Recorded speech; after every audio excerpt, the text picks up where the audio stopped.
Good evening, সবাই কেমন আছো? আশা করি সবাই খুব ভালো আছো। আমরাও ভালো আছি। আজকে আর সকাল থেকে ব্লগটা তৈরি করা হয়নি, তাই ভাবলাম সন্ধেবেলা, এখন এই সন্ধেবেলা আমাদের চা খাওয়া হয়ে গেছে, তো ভাবলাম যে তোমাদের সাথে একবার দেখা করে নিই। তো আজকে এই সন্ধেবেলা চা খাওয়ার পরেই তো আবার বিকেলের প্রস্তুতি, মানে কি একটা বানাবো, কি করব না করব। তো মোটামুটি আগে থেকে একটু সকাল থেকেই ভেবে রেখেছিলাম। আজকে হচ্ছে মঙ্গলবার, তো বেশ কিছুদিন ধরে না আমরা মঙ্গলবারে নিরামিষ খাইনি। অনেক দিন আগে মঙ্গলবার নিরামিষ ছিল, এখন আবার কিছুদিন ধরে মঙ্গলবারে নিরামিষ খাওয়া শুরু হয়েছে।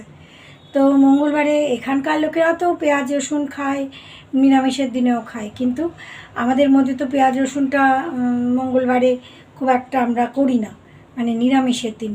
তো ভাবছি আজকে এমন একটা রেসিপি বানাবো যে পেঁয়াজ রসুন ছাড়া, আর খুব টেস্টি আর খুব সহজে, মানে ঘরে থাকা কয়েকটা জিনিস দিয়েই খুব ডিনারে যাতে আমার কাজে লেগে যায় এরকমই একটা রেসিপি বানাবো। তো চলো শুরু করি, সঙ্গে থাকো সবাই। আমি এখানে এই আধা কিলো মতো আলু নিয়ে নিয়েছি। ছোট ছোট আলু, মানে বড় আলু থেকে একটু ছোট।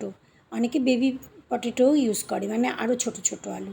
সেগুলোকে আমি না এই 50% মতন সেদ্ধ করে নিয়েছি। সেদ্ধ করে এগুলোর আমি খোসা ছাড়িয়ে নিচ্ছি।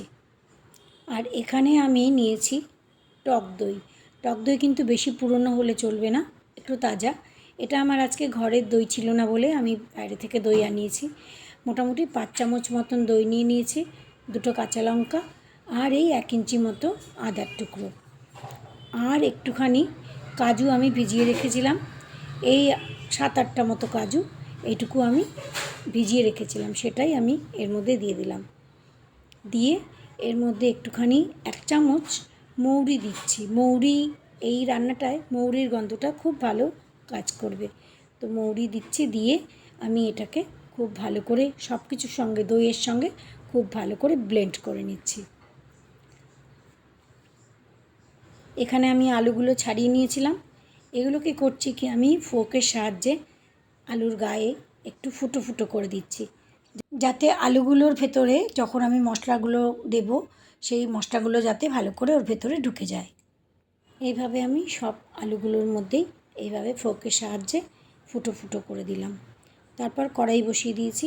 কড়াইতে সামান্য পরিমাণে একটু তেল দিয়ে দিচ্ছি। কড়াইয়ের তেলটা গরম হচ্ছে, মানে একটু ওয়েট করছি যাতে কড়াইয়ের তেলটা ভালো করে গরম হয়ে যায়।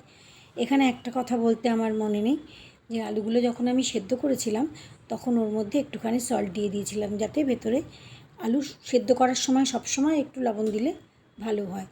তো তেলটা গরম হয়ে গেছে, এবারে আমি আলুগুলো এক এক করে কড়াইতে দিয়ে দিচ্ছি।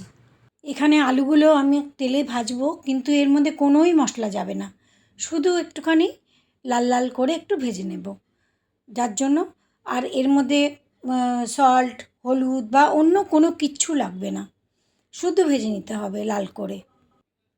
এখানে দেখো আলুগুলো আমি লাল লাল করে ভেজে নিয়েছি, একদম মানে একদম পুরোই লাল লাল করে। এর মধ্যে আমি আর কোনো হলুদ বা অন্য কোনো মশলা দিইনি, শুধুই ভেজে নিয়েছি তেলে।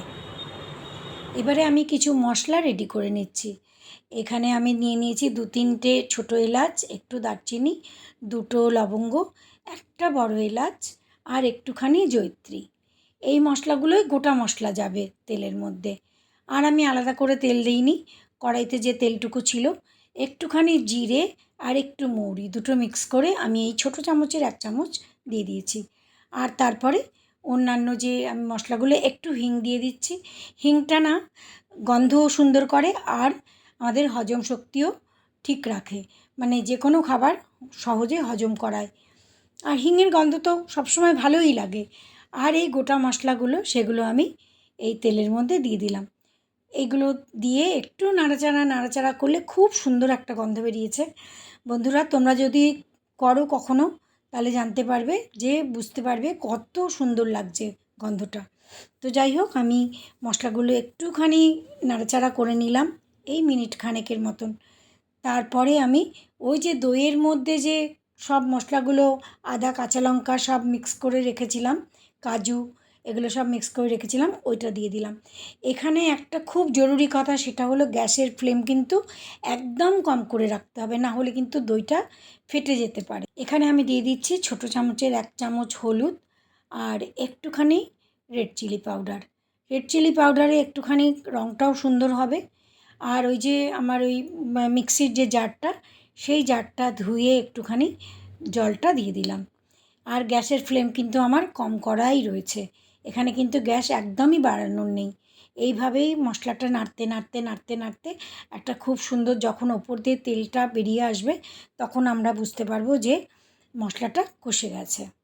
প্রায় 5-6 মিনিট হয়ে গেছে এই মশলাগুলো নাড়াচাড়া করতে করতে। তো এবারে দেখো বন্ধুরা, একদম উপরে তেলটা উঠে আসছে। এই সময় আমি কিন্তু আমার পরিমাণ মতন, স্বাদ মতো সল্ট দিয়ে দিলাম। এবারে আরেকটু নাড়াচাড়া করে, এতক্ষণ কিন্তু আমি দেইনি, এবার আরেকটু নাড়াচাড়া করে খুব সামান্য একটুখানি চিনি দিয়ে দিচ্ছি। চিনিটা মিষ্টিটা কি করে, স্বাদটাকে ব্যালেন্স করে। মিষ্টি হবে না কিন্তু একটু ব্যালেন্স হয়ে যাবে। তো একটুখানি চিনি দিয়েছি, মানে 1/2 চামচেরও কম। এবারে আরেকটু নাড়াচাড়া করে নিচ্ছি। দেখো মশলাটা কিন্তু খুব ভালো করে কষে গেছে, আর একদম মানে ওপরে তেলটা এসে গেছে। দইয়েরও তো একটা তেল থাকে, সেই তেলটা এসে গেছে।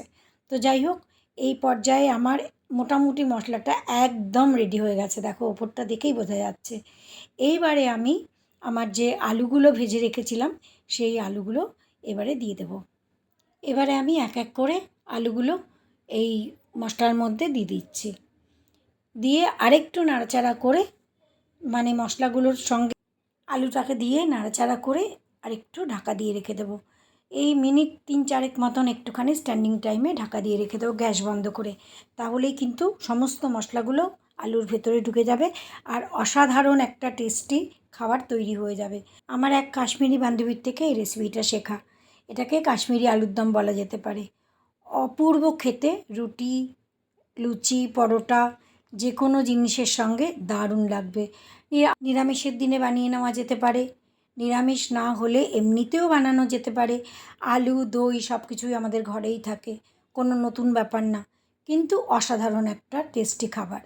তো যাই হোক, আশা করি তোমাদের ভালো লাগলো। যদি ভালো লাগে লাইক কমেন্ট করো, আর যদি কেউ নতুন এসে থাকো তাহলে প্লিজ সাবস্ক্রাইব করো। আজকের ভিডিওটা এখানেই শেষ করছি। Thank you.